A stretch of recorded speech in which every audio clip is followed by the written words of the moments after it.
The orbital station hung like a gleaming jewel against the black velvet of space. Commander Kelly Ford stared through the viewport at the approaching alien ship. Her face remained calm, though her heart raced. They had been waiting for this moment. For years, first contact with the Draconians, a species known across this sector of the galaxy for their military might. Kelly straightened her uniform and checked her reflection in the polished surface of a nearby panel.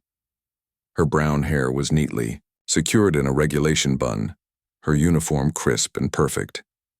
She was the youngest commander ever appointed to lead a first contact mission, a fact that had caused considerable debate among the leadership back on Earth. The station comm buzzed to life. "Sir, they request permission to dock, grant it," Kelly replied, watching as the massive ship grew larger in the viewport. It dwarfed their station, a predator approaching prey. The metaphor was not lost on her. Behind her, Lieutenant Olivia Martinez checked the atmospheric readings one final time. The Draconians required a higher oxygen content than humans, but the differences were within tolerable parameters for both species. They would be able to meet without environmental suits. A small Mercy Kelly turned to address the 20 crew members assembled in the docking bay. "Remember your training," she said. "Keep movements slow and deliberate. No sudden gestures. The Draconians consider direct eye contact a challenge, so focus on their shoulder area. When speaking, they value strength but also rigid adherence to protocol. We will show them both." The massive door slid open with a hiss of equalizing pressure. Kelly stepped forward alone as agreed upon in the preliminary communications. The Draconian delegation consisted of 5 towering figures, each nearly 8 feet tall. Their bodies were covered in scales that shifted from deep crimson to burnished gold when they moved. Their eyes, vertical slits of amber, regarded the humans with clear suspicion. The lead Draconian stepped forward, her crest rising slightly, a sign of her superior rank among their kind. She was addressed as Warlord Sizak in their communications. Her tail twitched once, the only indication of any emotion. "Commander Ford," Sizak said, her voice a rumbling bass that seemed too deep for her frame. "I expected your leader would send someone more experienced for this meeting." Kelly maintained perfect composure. "Your presumption is noted, Warlord Sizak. However, I assure you, I am fully authorized to represent Earth and the Alliance in these negotiations." Sizak tilted her head, studying Kelly with those unnerving amber eyes. "You are small, even for your kind. I find that physical stature rarely determines diplomatic outcomes." Kelly replied, "An interesting theory," Sizak said. "We shall test it. The delegation will remain for 7 of your Earth days. We will evaluate whether your species is worthy of trade relations or better suited for other arrangements." The threat was thinly veiled. The Draconians were known to classify other species into 3 categories: allies, vassals, or enemies. Kelly had no intention of allowing humanity to fall into either of the latter 2. The next 3 days passed in a carefully choreographed dance of diplomatic meetings. Kelly maintained perfect protocol, while Sizak and her delegation tested boundaries at every turn. They arrived late to scheduled meetings, made impossible demands, and frequently dismissed human achievements as primitive luck-on. The 4th day, Sizak requested a private meeting with Kelly. They sat in the observation lounge, stars streaking past the massive windows as the station maintained its orbit. "Your patience is admirable," Commander Sizak said. "Your crew believes we do not understand your language when spoken among yourselves. This is incorrect. We have been monitoring all communications." Kelly allowed a small smile.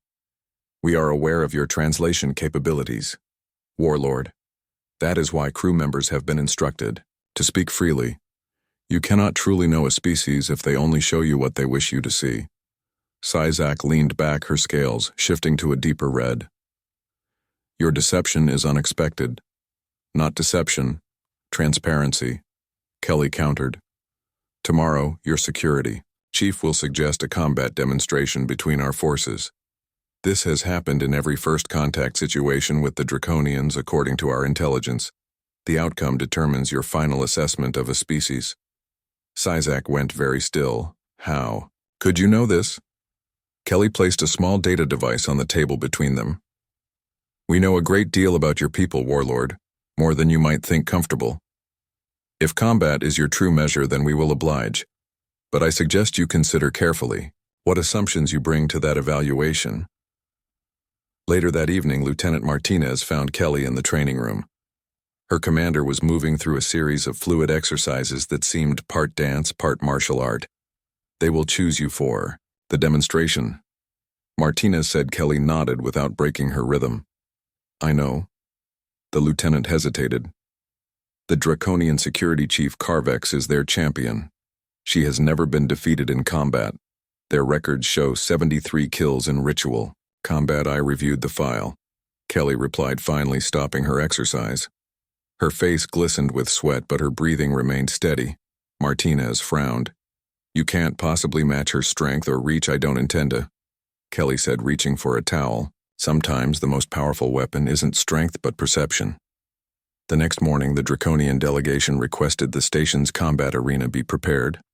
Sizak announced that, as was their custom, they wished to evaluate human fighting capabilities. Through a demonstration, Carvex, their security chief, would represent the Draconians. As predicted, they requested Commander Kelly represent the humans. The arena was a simple circular space 30 feet in diameter. Kelly stood on one side wearing a standard physical training uniform. Her feet were bare, her hair pulled back. She appeared almost childlike compared to Carvex. The Draconian security chief stood nearly 9 feet tall, her scales gleaming metallically under the lights. Curved talons extended from her fingers, and her powerful tail swayed behind her like a weapon. This is a demonstration only, Sizak announced, though no one believed her. Tradition dictates combat continues until submission or unconsciousness. Kelly nodded her acceptance. Of the terms begin. Sizak commanded. Carvex moved with surprising speed for her size, charging directly at Kelly. The human commander stood perfectly still until the last possible moment, then simply stepped aside. The Draconian security chief missed, her completely stumbling slightly. The crowd of watching crew members remained silent, their anxiety palpable. You are quick for a soft skin, Carvex growled, circling more cautiously now. Kelly did not respond. She moved in a slow circle, maintaining the distance between them. Her expression remained neutral. Focused, Carvex attacked again, this time swinging her powerful tail in a sweeping arc that would have broken Kelly's legs had it connected. But again, the human moved just enough to avoid contact, not retreating, merely not being where the blow landed. This continued for several minutes, Carvex growing increasingly frustrated while Kelly remained maddeningly calm, never attacking, merely avoiding every strike with minimal movement. Fight me properly, Carvex roared, her patience finally breaking. She lunged forward, both arms extended to grab the human. Kelly ducked under her reach and for the first time made contact. A simple touch, her fingers pressing against a specific point, where Draconian scales met near the underarm. Carvex froze momentarily, her right arm suddenly numb. The Draconian delegation rose to their feet in alarm, while the human crew watched in tense silence. Kelly stepped back, creating distance again. What did you do? Carvex demanded, shaking her arm as sensation slowly returned. Kelly spoke for the first time since the match began. On my world, we study the physical weaknesses of our own bodies, so we might protect them. Your species has similar pressure points. Though your scales provide excellent protection, they also create natural gaps, especially near joint articulations. Fury darkened Carvex features. You studied our weaknesses. Kelly nodded. We study all potential threats and all potential allies. That is how a physically weaker species survives. Carvex attacked again, this time more carefully. She used quick jabs with her talons extended, forcing Kelly to retreat. The human commander evaded each strike, but found herself being driven toward the edge of the arena. Kelly's back nearly touched the boundary line when Carvex lunged forward, certain of victory. In a move almost too fast to follow, Kelly dropped to the floor, rolling between the Draconian's legs. As she passed, she struck two more, pressure points, one behind Carvex's knee, the other at the base of her tail. Carvex collapsed, her balance suddenly gone. Her tail temporarily paralyzed, Kelly rose smoothly, turning to face her opponent. I could end this. Now, she said quietly but loud, enough for all to hear. That is not my purpose. Carvex struggled to stand, her mighty tail dragging uselessly behind her. Her breathing was labored more from rage than exertion. "You dishonor me with your mercy." Kelly shook her head. "There is no honor in needless harm." Warlord Sizak requested a demonstration. "I have demonstrated." Sizak stepped forward, her scales shifting rapidly between colors, a sign of strong emotion among her kind. "What have you demonstrated exactly, Commander?" "That humanity understands the difference between winning a fight and resolving a conflict," Kelly replied. "One requires strength, the other wisdom. We possess both." The Draconian leader studied Kelly, her expression unreadable by human standards. After a long pause, she spoke. "You fight unlike any species we have encountered. You avoided attack rather than meeting force with force. Yet when you struck, you targeted vulnerabilities with precise knowledge. That is the human way." Kelly said, "We study, we adapt, we overcome, not through superior strength but through understanding." Later that evening, Kelly sat in her quarters reviewing the day's events. When the door chimed, she called for entry. Lieutenant Martinez stepped inside carrying 2 steaming mugs of coffee. "Thought you might need this, sir," she said, offering one to Kelly. "The station is buzzing about what happened." Kelly accepted the mug gratefully. "Any word from the Draconian delegation?" Martinez nodded. "They requested all available information on human martial arts history and philosophy." Sizak personally asked for records of historic human conflicts. Kelly sipped her coffee thoughtfully. "That could be interpreted several ways, good or bad." Martinez asked, settling into the chair opposite her commander.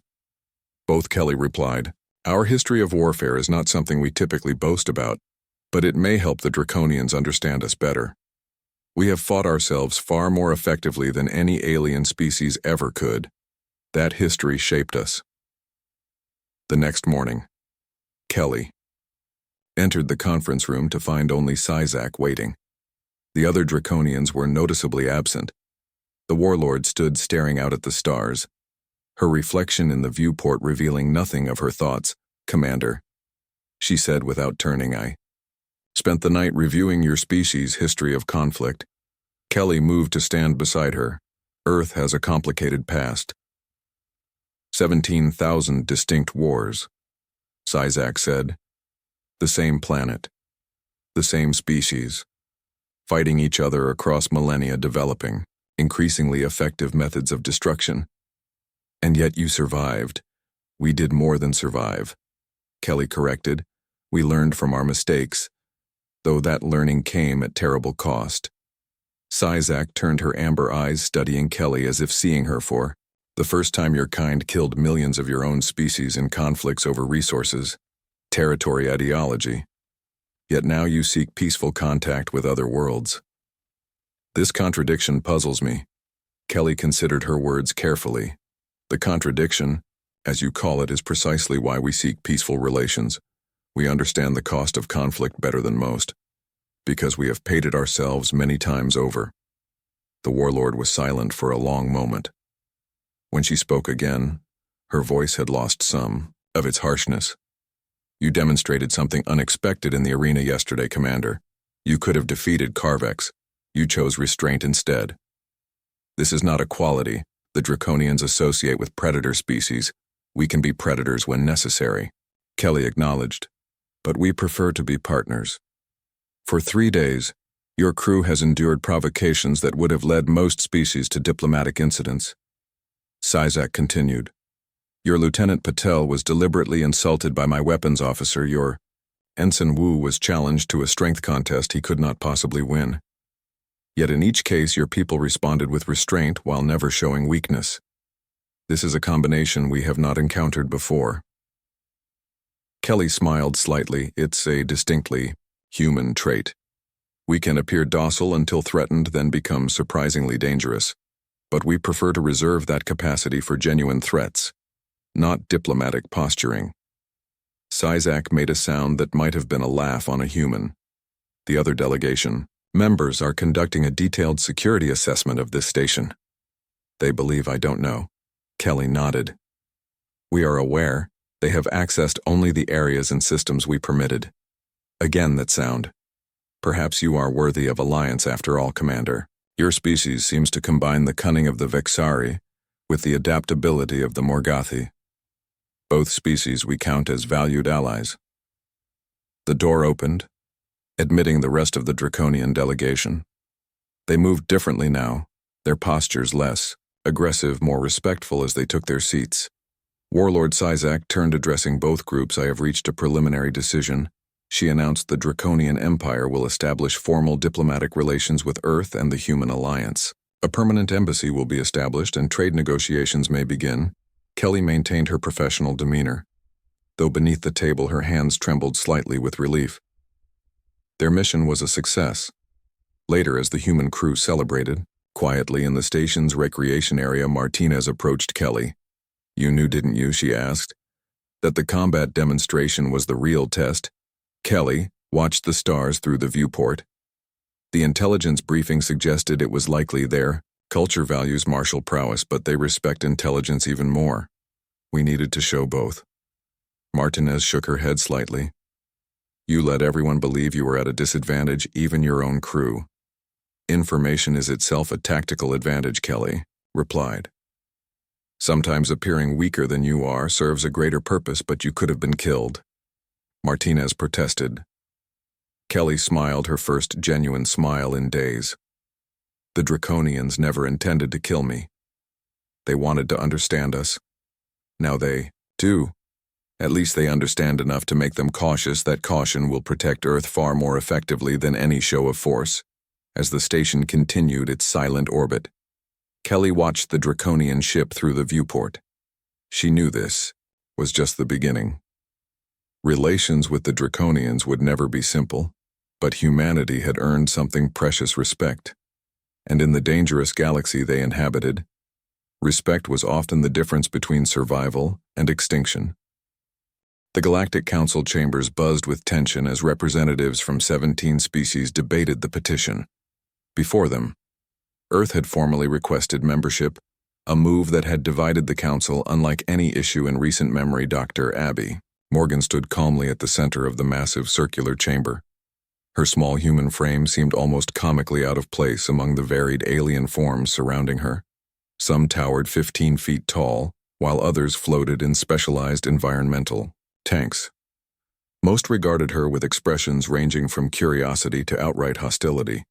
The Juraxian representative Hive Mother Kazitna rose on her 4 hind legs, her voice translator crackling to life. Humans have been in space barely 60 years, she chittered. They have not proven their civilization stable enough for council membership. Their history is soaked in blood. Abby waited for the translation to complete before responding. We acknowledge our violent past, Hive Mother, but we suggest it has prepared us uniquely for the challenges of galactic citizenship. We have faced our demons and survived. The Vortan ambassador, a crystalline being who communicated through light patterns, flashed a series of rapid pulses. Your species developed nuclear weapons before achieving reliable space travel. Such development order indicates dangerous priorities. Again, Abby waited for the translation. Her face betrayed no emotion, though those closest to her might have noticed her fingers tightening. Slightly around the datapad she held, Ambassador Vortan, with respect, your species evolved in a system with no natural predators. Humanity evolved alongside creatures that hunted us. Our development of weapons paralleled our need to survive. While regrettable, this evolutionary pressure created the innovation that later fueled our space program. The chamber grew quieter as more representatives focused on the human diplomat. Few had expected such measured responses. The humans had been discovered. Only 8 years prior, their system located in what most species considered the dangerous outer rim. Yet, in that short time, they had established trade relations with 6 council species and defensive pacts with 2 others. Their progress was unprecedented high. Chancellor Ziv of the Alatrine, the oldest council member and its de facto leader, raised a gnarled hand for silence. Tell us, Dr. Morgan, why should we accept humans into this council when your kind has demonstrated such capacity for violence? Your diplomatic records show 17 separate incidents where human representatives responded to provocation with threats of force. Abby nodded, acknowledging the point. Those incidents occurred primarily during first contact situations. High Chancellor, In each case, humans were directly threatened. Our responses were proportional and in accordance with interspecies defense protocols established by this very council. A murmur rippled through the chamber. "May I speak to the broader question?" she continued. When granted permission, she stepped forward. The holographic display behind her activated, showing Earth a blue-green jewel against the blackness of space. Humanity does not deny our capacity for violence. It is written in our history and in our biology. But consider this: our art, our music, our greatest achievements celebrate connection, not conflict. Our most honored heroes are those who sacrificed for others, not those who conquered. We have fought terrible wars, yes, but from each we have emerged, with stronger prohibitions against repeating our mistakes. She touched her datapad and the image changed to show humans of different ethnicities working alongside various alien species at a colonial outpost. What truly defines humanity is not our capacity for violence, but our capacity for growth. We make mistakes, sometimes terrible ones, but we learn. We adapt. We improve. We look at what we were yesterday and strive to be better tomorrow. The draconian representative, Warlord Sizak, rose, drawing surprised looks from many council members. The Draconians rarely spoke at council meetings, preferring to observe. "My species has formed an alliance with the humans," she announced, her voice rumbling through the chamber. "We who have conquered 16 systems and subjugated dozens of species found in humans, not worthy adversaries but worthy partners." Stunned silence followed this declaration. The Draconians were feared throughout the galaxy. Their martial culture and military might made them dangerous enemies and demanding allies. Their support of humanity was unexpected, Sizak continued. "When we first encountered humans, we expected to find another species to dominate. Instead, we found equals. Despite their physical limitations, humans possess cunning, strategic minds, and a remarkable ability to identify and exploit weaknesses. But more surprisingly, they showed restraint. When they could have struck, they chose patience. When they could have dominated, they chose cooperation. These are not qualities my species expected to value, yet we do." The Vortan flashed again. "If the Draconians support these humans, perhaps we should be more concerned, not less. Their species may be more dangerous than we realized." Abby suppressed a sigh. The Vortans had opposed every new species admission for the past century. This was not unexpected, High Chancellor. Ziv raised his hand again. "Dr. Morgan, your petition has created unprecedented division in this council. Some see potential in your species. Others see threat. We require more information before deciding." Abby nodded respectfully. "What information would the council require?" Ziv gestured to the massive database embedded in the chamber floor. "According to your own historical records, humans nearly destroyed themselves multiple times through war, environmental damage, and technological recklessness. What assurance can you provide that you will not bring such tendencies into our galactic community?" The question hung in the air. All eyes turned to the human representative. Her response would likely determine the outcome of the petition. Abby was silent for a long moment, gathering her thoughts. When she spoke, her voice was quiet, but carried clearly through the chamber. "No assurance I can offer would be sufficient, High Chancellor. Words and promises mean little against the evidence of history. Instead, I offer this observation. Every species represented here evolved in isolation, believing themselves alone in the universe, until they discovered others." She looked around the chamber, meeting the eyes of various representatives. That moment of discovery changes everything. It changed humanity. We realized how vast the universe is, how small our conflicts. We saw that the things that divided us, our different appearances, languages, beliefs, were nothing compared to what united us, our shared humanity. That perspective is transformative. The Trexoid representative interrupted, his translucent skin pulsing with bioluminescent patterns of skepticism. "Pretty words, but your military expenditures have increased since first contact, not decreased." This suggests preparation for conflict, not peaceful integration, Abby nodded. Yes.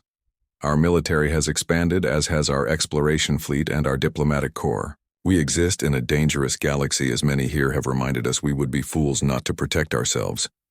But observe how we have used that military to establish outposts in unclaimed systems, to protect trade routes from pirates, to rescue the Farron colony ship when it was damaged by solar flares. She touched her datapad again, showing footage of human ships evacuating alien civilians from a failing space station. Judge us not by our capacity for violence, but by our choices.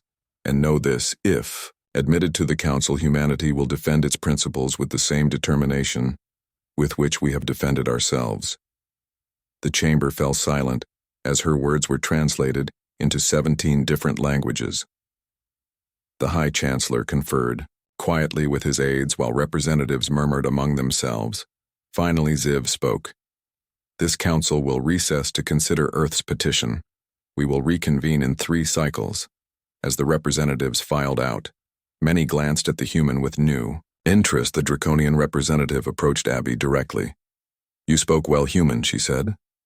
Her translator barely captured the grudging respect in her voice.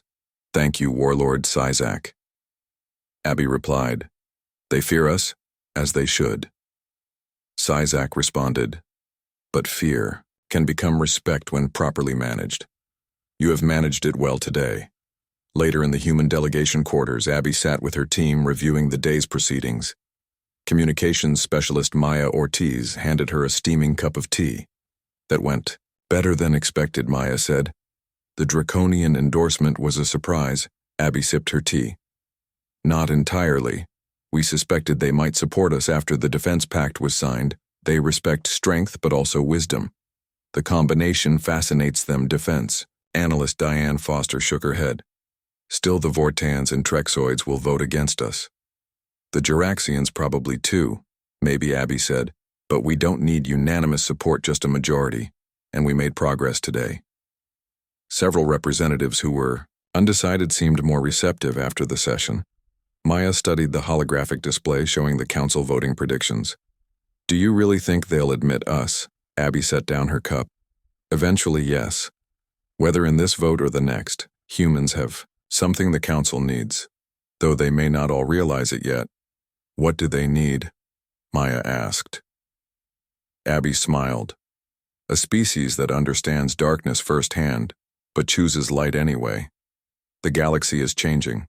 The peace they've maintained for centuries goes fragile. Most council species have forgotten how to fight. We haven't. That makes us dangerous, yes, but it also makes us valuable allies for whatever comes next. The laboratory on Outpost 7 hummed with activity as senior researcher Valerie Curtis hunched over her workstation. Her dark hair was pulled back in a practical ponytail.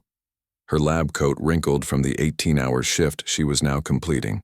The outpost orbited a gas giant in a system far from Earth, studying the unique atmospheric properties that made this planet unlike any other discovered. Valerie barely noticed when the door slid open, admitting Dr. Zara, a Farron xenobiologist.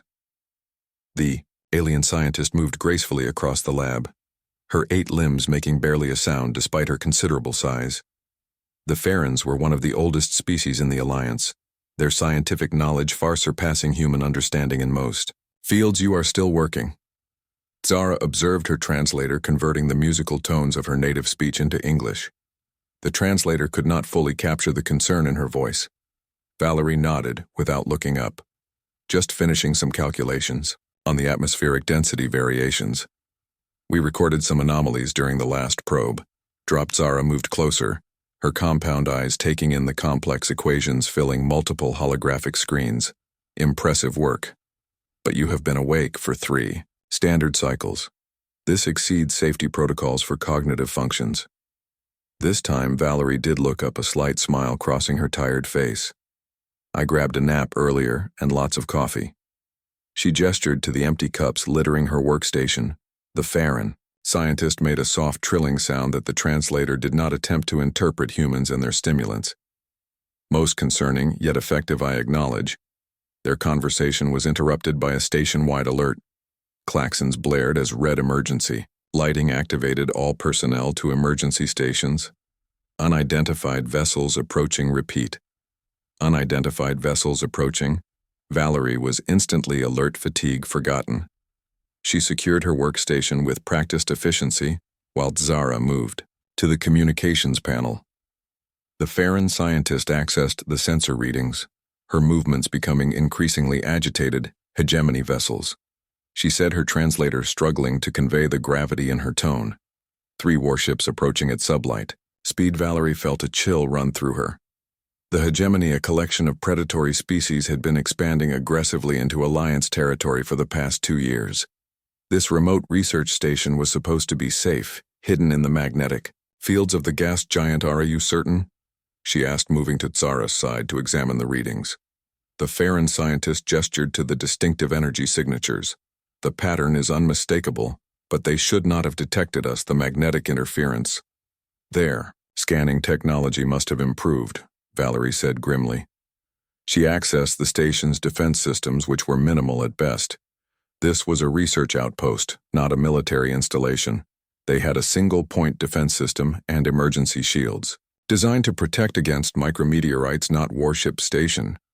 Director Patel appeared on the internal communication system. All non-essential personnel to evacuation shuttles. Research teams secure critical data for emergency transfer. Military personnel to defense stations. This is not a drill. Valerie turned to Zara. We need to save the atmospheric research. The density fluctuation data might help explain how the hegemony ships detected us through the magnetic interference. The Farron scientist was already transferring files. You will evacuate with the others, she said. I will complete the data transfer. Valerie shook her head. We're both staying to finish this. Besides, the shuttles will be overloaded already. Most of the research staff arrived on the supply ship last week. Zara made that untranslatable trilling sound again. You humans and your stubborn nature.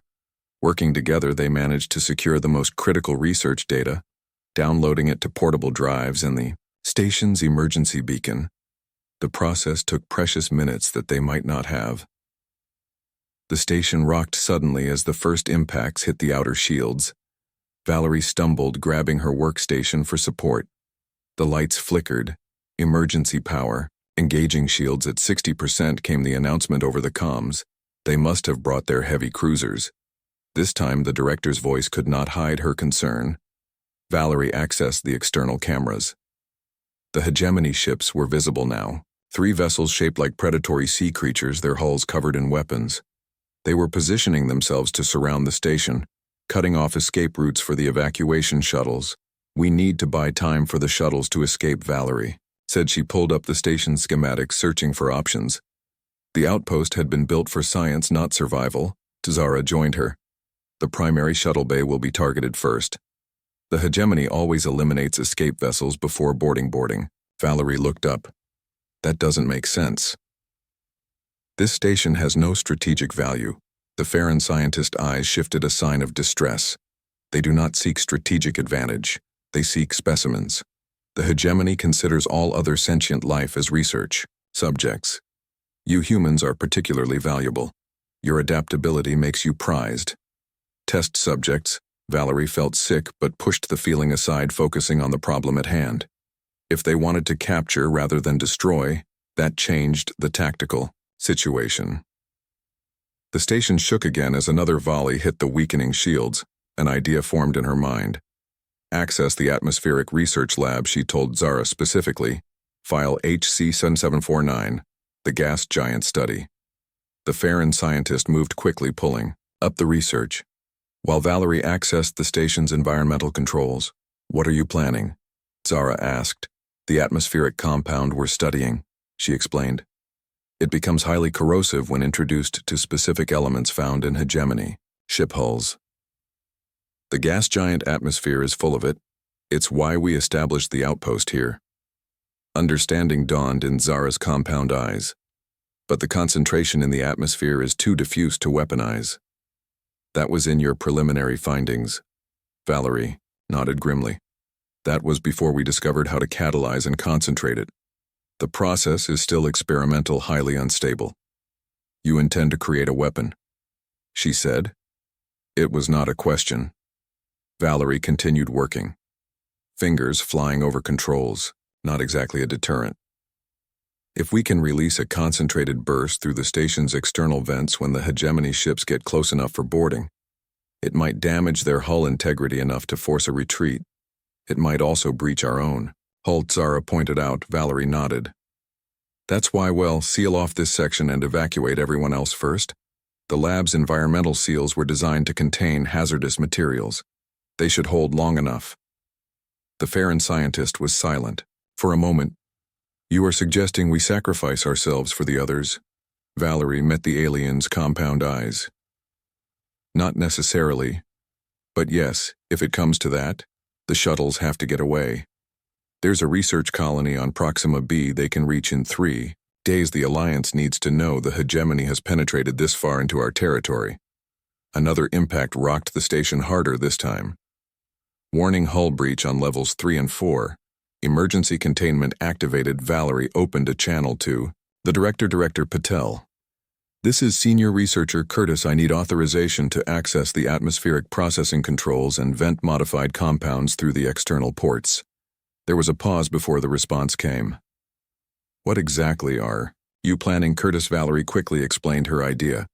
The director listened, then asked, have you tested this compound against hegemony hull materials? No, Valerie admitted. But the theoretical models are promising. And we don't have many options. Another. Pause then. Authorized. Do what you can. Curtis. May your gods be with you. Valerie and Zara worked frantically preparing the compound. The process was dangerous, requiring precise measurements and timing. As they worked, evacuation announcements continued. Shuttle 1 away. Shuttle 2 away. 3 more to go. The station rocked continually now as the hegemony weapons systematically disabled the outpost's defenses. A new alarm sounded. Boarding craft detected approaching docking bay 2. We're out of time, Valerie said. She made the final adjustments to the compound mixture. The concentration was far higher than they had ever tested, potentially unstable. But they had no choice. Zara moved to the environmental controls. I will handle the venting sequence. You finalize the compound working together. They prepared the station's external vents, positioning them for maximum coverage of the areas where the hegemony ships would need to approach for boarding. Valerie checked the security feeds. The first hegemony boarding craft had attached to docking bay. 2 armored figures were cutting through the emergency locks. Their appearance was nightmarish insectoid forms in heavy battle armor carrying weapons designed to incapacitate rather than kill. Ready, Valerie asked, her finger hovering over the release sequence. Zara made an affirmative gesture. All vents aligned. Compound ready for dispersal. Valerie took a deep breath. Now, they activated the sequence together. The station's external vents opened, releasing a cloud of highly concentrated atmospheric compound directly into the path of the approaching hegemony vessels. For a moment, nothing happened. Then the exterior cameras showed the reaction beginning. The compound made contact with the hegemony hull materials and began to smoke. The corrosive effect was immediate and more powerful than even Valerie had predicted. The nearest hegemony ship began to pull away, its hull visibly deteriorating. The boarding parties froze, then began a hasty retreat, back to their craft. But the reaction was spreading faster than anticipated, moving beyond the hegemony ships and beginning to affect the station's own external plating. We need to evacuate, Valerie said, reading the rapidly deteriorating structural integrity reports. The compound is affecting our hull faster than predicted. Zara was already moving toward the emergency escape pods. All shuttles have departed. We must use the research pods. They are small but sufficient. They sealed the laboratory behind them, racing through corridors now bathed in red emergency lighting. The station groaned around them, metal stressed beyond its limits, warning hull integrity compromised. Immediate evacuation ordered. They reached the research pod bay, finding only 2 pods remaining. The small vessels were designed for close-range study of the gas giant, not long-distance travel. Valerie quickly began the launch sequence for the first pod while Zara gathered the essential research data. The hegemony ships were retreating, their hulls visibly damaged by the corrosive compound. But the victory was short-lived, as the station's own structural integrity continued to fail. Pod 1 prepped. And ready, Valerie announced. Zara, you take this one, I'll prepare the second. The Farron scientist made a negative gesture. There is no time. The second pod requires manual override. The station will decompress before it can launch. Valerie checked the readings confirming Zara's assessment. Then we both go in pod 1. It's designed for 1. But we can manage. The pod is calibrated for Farron life support. Zara countered. The oxygen mix would be toxic to humans at extended exposure. I cannot survive. Your atmosphere and you cannot survive mine. Valerie stared at her friend, frustration and desperation warring in her expression. There has to be a way. The station lurched violently, throwing both of them against the wall. A new alarm joined the cacophony. Catastrophic failure, imminent station collapse estimated in 3 minutes. Zara moved with sudden decision, grabbing the data drives and pushing them into Valeria's hands. You must take the research. The compound formula is too valuable to lose. The Alliance must know what we discovered here. Valerie clutched the drives. But what about you? The Farron scientist was already activating the pod's emergency protocols. My environmental suit has 6 hours of atmosphere. I will find another way, Valerie. Knew it was a lie. The research pods were the last evacuation option, but arguing would waste precious seconds that neither of them had. The station shuddered again, more violently this time. Support beams groaned overhead, threatening to collapse. Go. Now Zara insisted, pressing the pod release. The Alliance needs this research. Valerie climbed into the pod, clutching the precious data drives. Her last sight before the hatch sealed was of Zara moving toward the communications array, perhaps hoping to send one final message. The pod ejected with a violent thrust, pushing Valerie back against the seat as it cleared the disintegrating station. She watched through the small viewport as Outpost 7 began breaking apart, sections tearing away as the corrosive compound ate through critical support structures. The hegemony ships were already jumping to lightspeed their mission. Abandoned, Valerie activated the emergency beacon and set course for the nearest Alliance outpost. It was a long shot. The small research pod had limited range and life support, but humans had survived worse odds. 3 days later, Alliance patrol ship Vigilant detected a faint emergency signal in a supposedly empty sector. Lieutenant Mira Lopez was on scanner duty. When the alert came through, Captain, we have a research pod broadcasting an Alliance emergency code. Looks like it's from Outpost 7, Captain.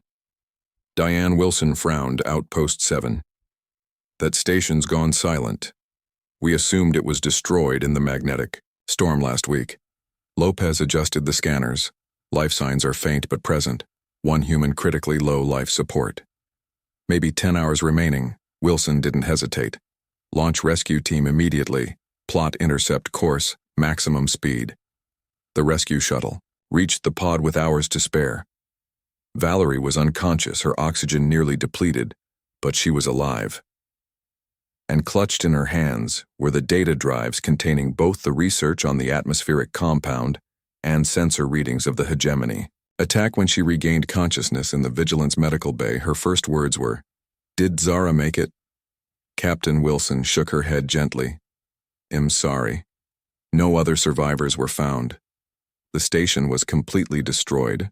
Valerie closed her eyes, grief washing over her, but she had accomplished their mission. The data was safe. The Alliance would now have a defense against hegemony, hull materials, and they would know about the incursion into this sector. 2 months later, Valerie stood before the Alliance Defense Council.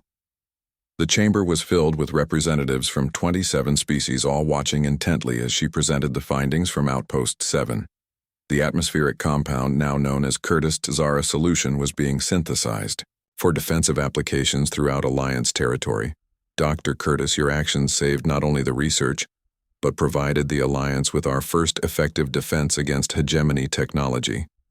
Admiral Hansen said the compound has already been deployed to protect our border outposts. Initial tests show hegemony ships will not approach systems where the compound has been detected. Valerie nodded, acknowledging the praise, though it felt hollow without Zara beside her. The Farron scientist had been posthumously awarded the Alliance's highest civilian honor, but medals could not bring back her friend. Senior Researcher Valerie Curtis in recognition of your service. The Alliance has approved your request for a new research station continued Outpost Zara, will be established in the Proxima system with you as its director. You will have whatever resources you need to continue your work. Thank you, Admiral, Valerie said quietly. My team and I have already begun developing applications. Beyond defensive measures, the compound has medical potential as well. Early tests suggest it might be effective against hegemony bioweapons. After the council meeting, Valerie stood at the viewport of Alliance headquarters watching ships come and go in the busy space dock. A familiar figure approached Ambassador Sizak of the Draconian Empire, her massive form towering over Valeria's human frame.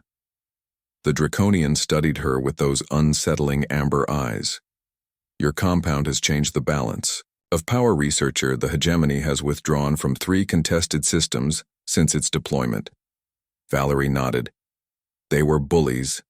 Bullies retreat when confronted with real resistance. Sizak made a sound that might have been amusement. Most species would have surrendered that outpost you humans fought, even when victory seemed impossible. Not fought, Valerie corrected. Innovated. There's a difference. The Draconian ambassador was silent for a moment. When my species first encountered yours, we thought, you weak, physically inferior. Yet time and again you demonstrate a different kind of strength. The kind that matters most in this galaxy. Valerie looked up at the massive alien. What kind is that? Sizak gestured toward the stars visible through the viewport. The strength to see possibilities where others see only obstacles. My species conquered through force. Yours conquers through invention. We are learning from you. A development I never anticipated. 6 months later, Outpost. Zara was operational. Its laboratories, staffed with the brightest minds from across the Alliance, human and alien scientists, worked side by side, continuing the research that Valerie and Zara had begun. Valerie stood in her new office, a holographic image of her friend displayed on her desk. The outpost hummed with activity around her. Through the viewport she could see the gas giant they now orbited. Its atmosphere held new compounds yet to be analyzed, new possibilities yet to be discovered. On her desk sat a small vial of the Curtis Zara solution, a reminder of what they had accomplished together and what it had cost. She picked it up, turning it in the light, watching the liquid shimmer with potential. Her communicator chimed. Captain Wilson of the Vigilant was calling. Curtis, we have a situation, the captain said without preamble. We've detected unusual readings at the edge of the system. Possible hegemony scouts testing our defenses. Valerie felt a familiar tension return, but also a new resolve. We're ready for them, Captain, she said. The defense grid is fully operational and we've made some improvements to the compound. Wilson nodded approval, visible even through the small holographic display. The Alliance fleet is on standby, but with your defense system we may not need them. The hegemony is learning what we already know. What's that? Valerie asked. Never underestimate humans, Wilson said with a slight smile. Especially human scientists, with something to protect. Valerie ended the call and turned back to the viewport. Her team was waiting in the main laboratory, eager to continue their work. The stars beyond held both danger and promise. In this vast galaxy, humans had found their place not as conquerors, but as innovators. Not the strongest species nor the most advanced, but perhaps the most determined. She picked up her datapad and headed to join her team. They had work to do, defenses to strengthen, discoveries to make.